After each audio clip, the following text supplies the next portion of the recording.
জীবন যদি একবার বেহালালে পড়ে যায়, সেই জীবনটাকে সাজাইতে বহু পরিশ্রম হয়। এমনকি জীবনে যদি একবার কেউ আঘাত করে, ওই আঘাত যাত্রায় তার জীবনটা সারাটা জিন্দিগি যায়, পার হইতে তার বহু পরিশ্রম হয়। পার হইতে গিয়েও সে মৃত্যুর শয্যা পড়ে যায়, যেমনটা বুঝলাম আর কি। তবে আমি অতটুকু বুঝি, মানুষ হইয়া কখনো অমানুষের কাজ কেহ করবেন না। তবে লোভ লালিত থেকে বিরতি থাকুন। লোভ লালিতে আপনার জীবন ধ্বংস হতে পারে।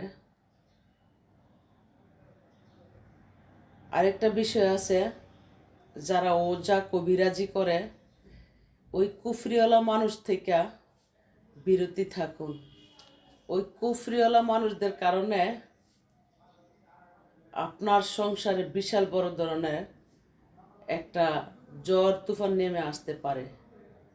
কারণ কুফরিওয়ালা মানুষেরা পরের হক দেখলে, পরের অর্থ দেখলে সব সময় সেই পরের হকটা কিভাবে আদায় করে নিবে আর খাবে, যদিও নিজে না পটাইতে পারে, তখন ওজা কবিরাজের কাছে দৌড়াদৌড়ি করে। ওজা কবিরাজি কইরা তো একটা মানুষকে পটাইয়া তো খাবার খায়, এমনকি পরের হক নিয়ে খায়। যাদের 10 টাকা দেওয়ার মতন মন নাই, তাদের দুয়ারে কখনো যাবেন না।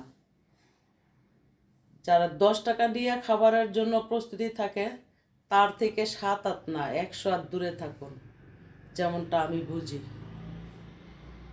আমার জীবনে আমি যা দেখছি, আমি একটা কালসাপের কদলে পড়েছিলাম বহুদিন। যে কালসাপের বিনিময়ে আমি নির্যাতনের শিকার হয়েছি। তো আল্লাহ কালসাপরে আল্লাহ দুনিয়াতে তুইলা নিছে। তো আরও কিছু কালসাপ তৈরি হয়েছে, আমার কিছুই হবে না, আমি নিজের পায়ে দাঁড়াবো ইনশাল্লাহ।